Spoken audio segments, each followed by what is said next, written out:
Hey guys, thanks for checking out another episode of Inside the Mind, a podcast for athletes. Today's guest is my longtime friend Sam Rupcic.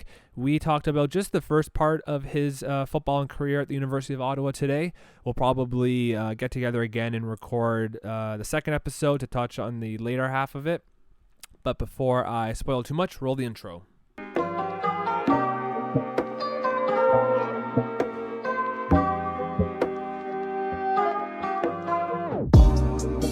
So, did you watch the game last night? No, I didn't. I saw McCaffrey was close to scoring or something. He got stopped in the goal line. So. Yeah, there was 4th and 1, I think, and he got stuffed right on the outside. Mm-hmm. Whenever you watch NFL games or CFL or whatever, do you ever miss playing? No, it was a time in my life where it was what I wanted to focus on, coming right out of high school, and it was the focus. I always went into it with the goal of, I just want to do this while I'm in university. It was a good opportunity to, be a student athlete, so study and play sports, which was something going to high school. I was like, okay, well, if I want post-secondary education, I want to keep playing sports because I was just starting to figure out how to play football in high school. Mm-hmm. But no, I wouldn't say. I think from a young age, my goal was more or less set already, so I didn't set the bar too high. So that if it didn't work out, I wasn't. I wasn't discouraged that I don't play anymore because that was more or less the majority of what I wanted to do as far as playing football was in college. So your main reason was just to kind of get a way to an education kind of thing, not as a career choice? Yeah, it was definitely football first. It wasn't I was dying to go to university. If anything, if it wasn't for football, I probably would have just gone to college somewhere and just done something quick. But I was just going to enjoy it, and if it went really well and, I had a shot for a tryout, if I stayed another year, then I would have definitely entertained it, but it was never the focus, no. Yeah. So right now when you watch football, you never kind of wish that you can go back and play again, or you have any regrets or anything? You're kind of... Oh, no, it was definitely not something that I look back and I wish I did this, I wish I did that differently. While I was there, I did it to the best of my ability, and I had fun and had great experiences doing it. Mm-hmm. And that's something that you've, from the moment you stopped playing, it wasn't kind of you stopped playing and then for the first bit you kind of missed it more? Or no. When I first stopped playing, it was okay, I'm taking a break. I'm not training 7 days a week for at least a few months. I'm not going to be training. And I took off to Europe for a few weeks. It was good. So it wasn't an immediate regret. There's parts that you missed and stuff, but when I'm watching a game now, there's technicalities that you can see that they taught us while we were playing in college, and it's I'm I know I remember when I used to do that kind of stuff, not to the degree that NFL guys do it, right? But there's little things you're just oh, that's what they should have done there. Yeah, it's still in the back of your mind. I look at it more as a fan perspective, but there's always the player perspective where I'm okay, you're watching how a DB or a linebacker plays, how they switch and how they rotate a formation based off of the set that the offense gives them. It's just something that's engraved in your mind. Mm-hmm. Yeah. It's interesting that you said that playing football is a means to get to university, and I guess for people that don't know the geography of Canada really, when you played in Ottawa, it's probably about 6 or 7 hour drive away from Hamilton where we are right now. Mm-hmm. So was kind of the distance from home ever a factor in pursuing or not pursuing football, or were you kind of willing at that point to go wherever you had to go just to get an education? Yeah, it was definitely. I wasn't really concerned about geographical location for school and to play football. I mean, if we're saying how the way it worked out was Ottawa was the one school out of a couple that showed the most interest in me, but I wanted to move away from home a little bit if I was going to do post-secondary education, just because I thought it would be a good experience. But so being able to experience a completely new environment in the most elite level of football that isn't professional, the step directly under, I think that was part of the experience, and it was just a lot thrown at me at once, but that's what I wanted. I didn't want to be in a comfort zone. I wanted to be a little bit uncomfortable. It was more of a subconscious thing, but my parents fully supported it too. Yeah. And they were the same with my sister moving away to school as well in Toronto. So you look at it more as kind of a means to grow as a person, kind of the whole experience of moving away and kind of finding yourself.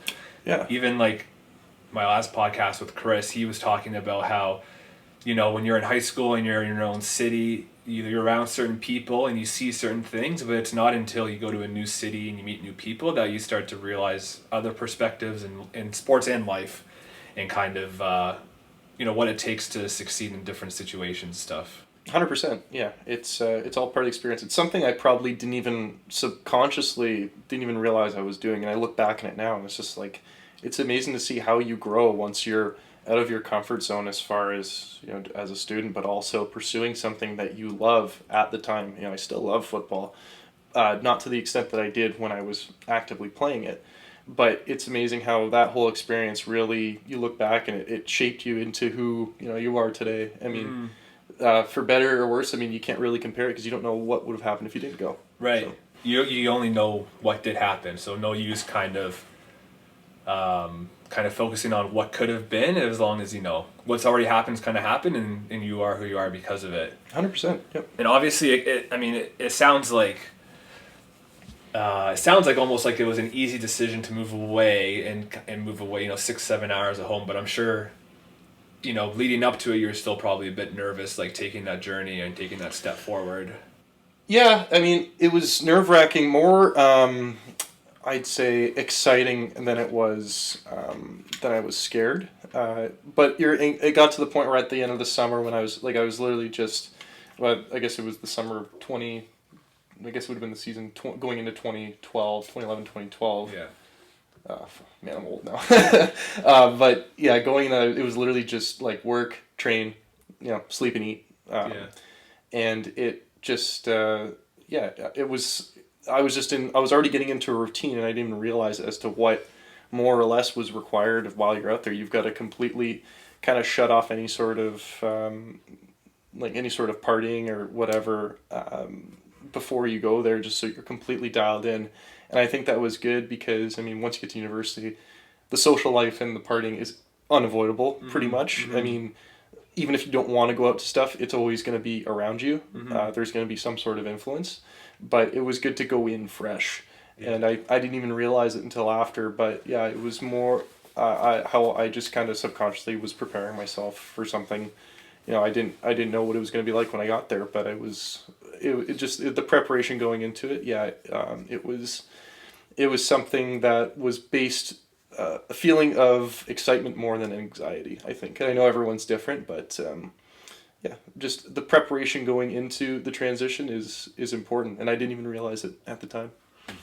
And I feel like you said the partying is kind of, and the social aspect of it is unavoidable once you get to university. But I feel like to a certain degree for like a sports team at university, it's almost required. It's better than worse in some instances, just even at the beginning of the year, just to build that team chemistry. I'm sure I always think about growing up playing sports, if you and I and our other buddies were on the same team, it just has a different feeling to it than if you're with a bunch of strangers. So that partying and social life, it's unavoidable, but I think in the right circumstances, it's actually beneficial to a team to get them all together and cohesive.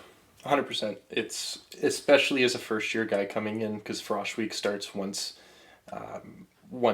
training camp is finishing up. It's all in that, they're all kind of merged together, and especially as a first year guy, it's very low. Depending on how many recruits, how many new guys are coming in that are going to be starting right away, it depends on the status of the program, when all these new recruits come in, if they are going to play week one. Like me and my class, none of us really played week one. There was a couple, but I mean, there was, among the huge recruiting class we had going in, that year was unique, and there were so many of us that were just, we were all together because none of us were playing, so there was, a good group of 30 guys who were just like, okay, well, we're not playing week one, let's see what this university social aspect has to offer. And it was a good way to build chemistry among the guys, and a lot of them that I came in with, they're some of my closest friends to this day, even though we went through the whole process, still that camaraderie once we were eventually playing. So it set the basis for our relationship, our foundation. So yeah, like you're saying, that social aspect, the partying, I guess you'd call it, it is good in the sense because it builds the camaraderie. And there's tons of social events and stuff within the team too that just help to build that foundation.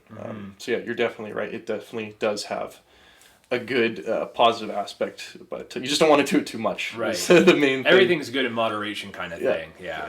When it starts affecting your actual performance like negatively, then you probably got to tone her down a bit. 100%. Yeah, you've seen guys who just get a little too roped into it, but they didn't stick around long. And you see it too, even like in pro sports, athletes still struggle with that as well. Like I know a famous one, like I think I was reading the other day, Ronaldinho, when he was playing like in Paris and Barcelona and stuff, like he would be like partying like 3 or 4 in the morning or something, and that's why he actually got transferred away from Barca, was because of the partying. So it's you think that like because kids are in university and that's kind of almost given with universities and partying stuff, but maybe some people don't realize that pro athletes still struggle with that as well, still trying to kind of tame themselves down a bit. Oh, for sure. Yeah, it's something that, when you set a habit, it's like with any habit that you set early, if you don't find it in moderation, it's going to follow you into your pro careers for sure, especially when, there's in any type of organization, some coaches just don't know when to tell a player no, right? Mm-hmm. And it starts in high school too. Like you can see, coaches that are just kind of like, okay, well, just let this guy go do his thing and he's going to perform. Doesn't work for everybody. Mm-hmm. It worked for someone like, Dennis Rodman, right? Yeah. That guy could, do whatever he wanted. As long as he was there on game day, he was going to put up, 20 rebounds. Doesn't matter. Yeah. But that's just it's not an excuse to just, say, well, if this person does it, then I can do it. It's, you got to have a balance, for sure. Yeah. Something that's kind of a common theme, like you mentioned, is like in high school and stuff, when you get athletes, they can almost kind of do whatever they want. They show up kind of and just succeed. Mm-hmm. But like once you get to university and in the pros, it's not really like that. So like, I know in high school you played a lot, like you played both sides of the ball, right? You were playing offense. Yeah. I didn't start playing offense until the later half of that last season in high school. Grade 13, yeah. Yep. So kind of coming from a situation where you're playing a lot to first year university, like you said, like the whole recruiting class pretty much was practice squad. Yep. How do you stay motivated, or kind of what were like some of the goals that you had set for yourself that first year? In a different situation, I guess, going from a two-way player to pretty much on the sidelines for that whole first year. It was interesting. I mean, the recruiting trip that I had and the staff there, they were very straight up as far as like, okay, look, you might not play right away. Don't expect to be starting day one. Every organization is different, like I said, based off of what their roster status is, who's coming in, who's leaving. We were in a scenario where, we had a ton of returning players, so it's not like I was going to go in there and have my hopes crushed immediately because I wasn't playing. But that's how it is in a lot of programs. Yeah. Anyway, but goals, I know, it's like you walk in. From what I remember, it was like, okay, I'm just going to go make a good first impression. Maybe you'll crack a special team spot. That was my realistic goals, and it was it's not that I was like doing that just so it's like I didn't discourage myself for not maybe starting, because everyone wants to start right away, but I knew that there was, if I started with moderation and just tried to grasp as much as possible, especially for myself, since I had only one season of playing actual tackle football consistently, like in high school, like that last year was when I really started playing. Mm-hmm. I was still new to it. So it's like, okay, well, there's no real pressure. It's all new to me. But I'm just going to do my best and enjoy the ride because I know this program, wants me to come in. So goals, I would say coming in, I didn't pressure myself setting too many benchmarks because everything was so new to me. And I knew this organization was, was confident in, letting me just nurturing me and, taking their time as far as introducing me to all of, what they had to offer. But yeah, I would say a realistic goal was like, okay, well, I want to play my first year. Right. And that didn't happen just because of how that season went, but that didn't really bug me at all, I'd say. Yeah.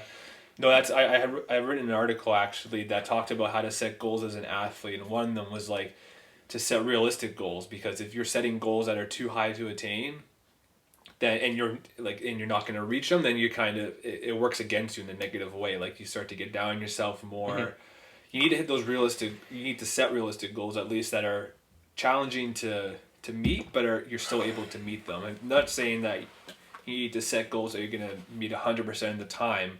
You know, if you're meeting like 50 or 60%, I feel like that's good, but there has to be some challenge involved in it, but not something like unrealistic. Like, for instance, first year starting all 10 or 11 games, however many guys you played during the season, just to kind of you stay motivated, gives you something to work on as you go into year two.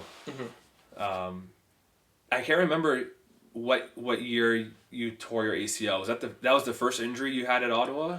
That was the first. Yeah, that was the first one. So in my first game that I did dress going into my second year. Second year, yeah. Yeah, so it was the first game that I dressed was open kickoff, and yeah, I just made a bad cut, and I tore my ACL. Yeah. What was going through your mind right after that happened? Right after it happened, well, I mean it's hard to explain if you haven't really done something like that before, but I mean, it's your body goes more into a shock state, especially if it's a complete tear. I'm not going to get into the medical terms of it because I don't know what it is, but yeah, the only thing is you kind of realize that something's wrong, and it's kind of an uncontrollable state. You'll start freaking out. You're not even necessarily in a ton of pain. Like, I don't remember really being in pain when it happened, but what was going through my mind when I was getting taken off, I could walk off on my own, and like the trainers came out to me, and that was okay. But my mind, when it instantly happened was, I wasn't gonna get down on myself. I mean, there was a lot going on through my brain as far as, okay, well, what happens now? Like, am I gonna lose my spot or whatever? Didn't know the degree of the injury, even when, our team doctor was analyzing me. He's like, well, there's swelling, but we don't know if there's a tear. We need to wait and see. And they were almost ready to be like, okay, we'll just sit out now, maybe go in the next quarter. Yeah. Which ACL's a funny one, because it's one of those injuries where, like, you don't actually know the extent of it. Like, you can theoretically play on a torn ACL for some positions or some sports. Someone like in the NBA Finals when Klay Thompson, I think he tore his ACL the one game, like game 3 or 4 against the Raptors. Yeah. He went down to the tunnel, ended up coming out, and he was ready to go out. It's one of those weird injuries where like you can continue to play on that torn ligament. Yeah, I mean, his scenario, he was just standing and shooting free throws. Right. But I feel, I mean, my understanding was, even though my selfish athlete mindset of like, oh, I can muscle through this, it's fine. Though, if you're trying to make a cut, you're just testing it out, something doesn't feel right because it's not nothing's connected. Your knees. There's nothing connecting. Yeah. It's just cartilage on cartilage, right? Like when the surgeon does the test on your ACL, and he's doing a resistance test, I think that's what it's called. He's basically able to pull your knee apart because nothing's connecting it. Yeah. So you don't realize that kind of thing, but it's something that it's different for everybody. Yeah. In my case, it was weird. I could run full speed in a straight line and have no issues, but it's different from just tweaking your knee, right. Or there's a shift in your tibia or something odd like that. It was so long ago too, like 5 years now, I guess, since it happened, and I don't even really. There's so much I don't remember from it, but I remember the majority for sure. Yeah. What about kind of as the season went on and you're on, well, I guess, as the season went on, I can't remember if it was near the end of the season, because I remember you got your surgery at it was around Christmas time. You were back home, right? Yeah, so from the time it happened, which was, I guess, right at the end of September, I got my surgery from the time I knew it was torn, and the MRI came back, which was mid-October. I had the surgery exactly 2 months from that point. So I think it was December 17th of that year. Mm-hmm. Yeah. So what was going through your mind, I guess, when you're injured, knowing that you had just gotten, the opening kickoff spot or whatever, you started to get some playing time, then you're injured. How did you kind of keep your mood up, if at all? Keeping the mood up was just kind of based off of the culture that was set already at the program, as far as, saying, if you're not playing, you've got to stay focused on what's going on. Taking mental reps is something I think any college athlete, high-level athlete can attest to. That's important, and it's tough to do it when you only do mental reps for so long, to the point where it's like, okay, well, I gotta go out there and do it, actually. Yeah. But staying focused, I mean, a good network around the team, but what we said earlier as far as, setting the foundation early as far as your habits, being involved with the team, being there, being present for everything, even while you're not playing, is important because you don't realize it, but it builds not only your morale, but the people around you. They're saying, okay, let's say there's a guy who's fully healthy and he's not playing, and, he might be making excuses like, oh, I should be doing this, but, like, I don't have time because I have school, whatever. But they see guys, and I've seen it too, where they're injured and they're still showing up to every meeting, every practice still, and doing what they can.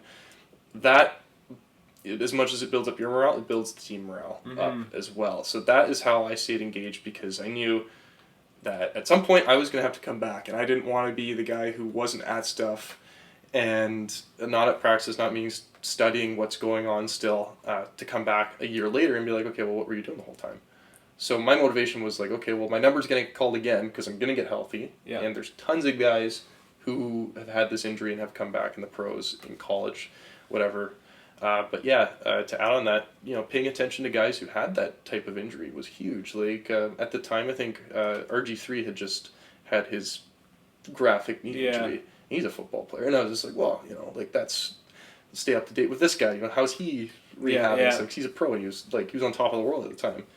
Someone like Derrick Rose, who's still a huge, I'm a huge fan of that guy. And he's had, 3, 4 kid surgeries? Yeah. He's still playing. He's only 30 now, which is crazy. But yeah, just trying to relate as much as possible with people who are going through that, but also showing my presence and my interest, even though I wasn't physically able to play, was huge for staying positive. Yeah.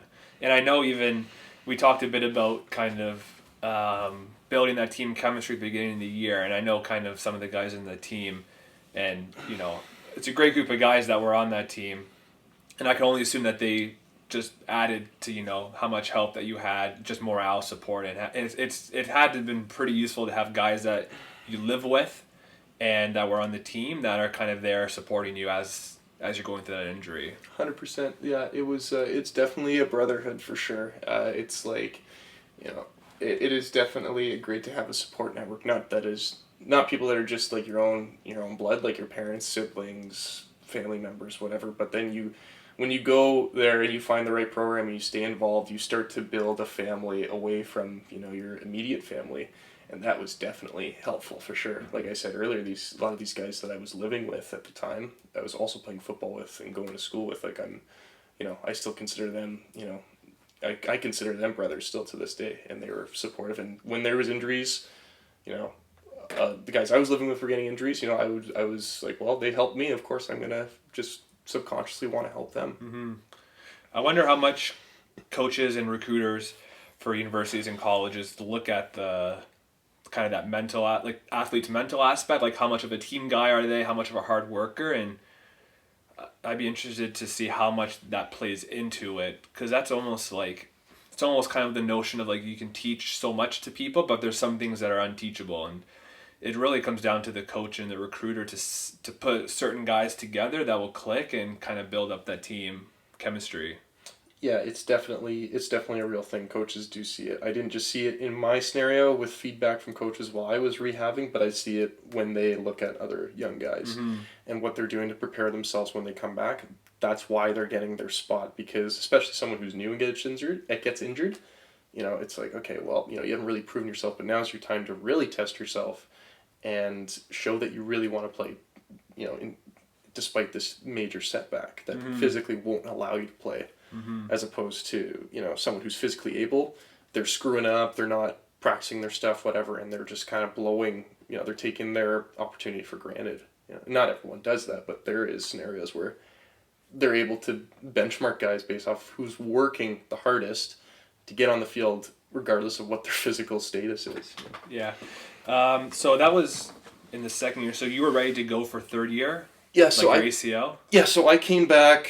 I was cleared to play probably about 4 or 5 weeks from the time that I actually did come back. So because we had the benefit of having one of the best surgeons in the country as part of our medical staff, but he mentioned it's like if there's ever a time where you're doubting your ability to do something you did before the injury, just step back. You'll know when the time's right, but you gotta just, if you're doubting making a movement while you're recovering, don't do it because there's no pressure. People know that you're hurt. They're not going to judge you for not doing something.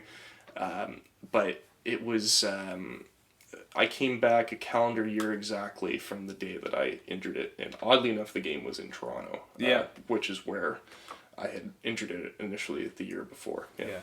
When you're coming back and obviously you're competing to get back into the spot you were at or to a spot above that, and you're obviously competing against other guys, how do you guys kind of keep that brotherhood close-knit and kind of keep the morale high when you're competing against each other for the same spot? It's all based off of your experiences together, whether they're good or bad, while you're practicing together, living together. It's something when you're playing football, and I use football because it's my most direct understanding. I'm sure it's the same in other sports, but you're a part of something that's bigger than just yourself or just the individual aspect. It's about, working together to reach the common goal, which is to win. Not just win the game, but win all the little battles within it. And the little battles within it would be positional wins. It could be something, there's a guy ahead of you playing your spot as a defensive back, a linebacker. On special teams. You want to make sure that whoever's in that position, even if it's not you, you probably know why you're not there. There's different politics that might get involved in it, but the reality is there's a reason why you're not playing, because this guy is better. Whether the coach sees it or not, he's the guy who decides it, so it's out of your control. There's no point in fighting it, even if it's your best friend, even if it's somebody you don't really know. You want the guy who's in your position to win for you. So it's part of your job to coach him up as much as possible and make sure that he's doing the right thing. There was something I saw a segment on. I think it was Vice did it on on goalkeepers in professional soccer. Yeah. And it's the goalkeeper brotherhood. And I remember this guy was saying, how you always want to start, but you want to make sure you're coaching the guy who's in front of you because you want your team to win. And I think people who understand that aspect of it, that the team is bigger than just themselves, that is what keeps the brotherhood alive, because you're coaching, you're coaching each other up and stuff, and the guy who's playing is giving you pointers as well. So in the case that, okay, if you do play this position, you got to know what's going on. So even if you're not on the field, you have to know your position, because if he gets hurt, then you're up. And if you're there sitting there trying to sabotage him and make sure he doesn't do it right, well, not only are you screwing the team, but it's just not good. Yeah. Was there a point in time growing up where that kind of clicked for you? Can you remember maybe a certain game or a certain team or a certain person that influenced you to think like that, or was it kind of just a build-up of years of just going through many different situations and teams? Yeah, I wouldn't say there was a point really growing up, because all the sports I had played before football, I was never really in contention for not being the guy or starting or something, because it was usually house league or playing with friends. Sports didn't really get serious for me, and just based off what I remember more vividly is football. But I think it's something you kind of have to adjust to when it happens. Now, people might be different, but my understanding was, I was thrown in a scenario where I noticed that happening mostly in football because there's so many people playing, right? It's a factory. Football is a factory. It's the next man up, and you don't really realize that until you're a part of it, or someone kind of tells you how it goes. It's like that with other sports, I'm sure, but football is the one where there's just so many different people, and there's always an opportunity to play. Even when you think about just the size of football teams, NFL, I know they got 53-man rosters. I remember when we played high school, there would be 70 or 80 kids on the team. It's a really interesting sport where a team like hockey, there's only 20 players. Yeah. Baseball, there's maybe 20. Basketball, you got 11 or 12. But football, it's it's interesting how there's so many people in the team, and for the most part, they're all able to kind of get along with each other to some degree. It's always fascinating. Mm-hmm.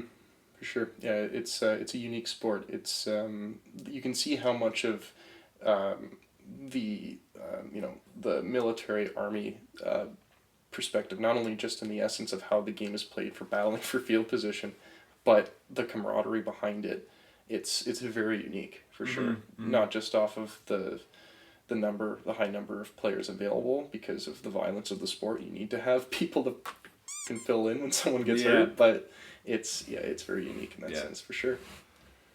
Anyways, boss, I think you got to bounce for now, right? Almost 2:00. Yep. Yeah. Anyways. Hey guys, thanks again for listening to this episode. If you liked any part of it, please share it with your friends and family, and I'll see you next time.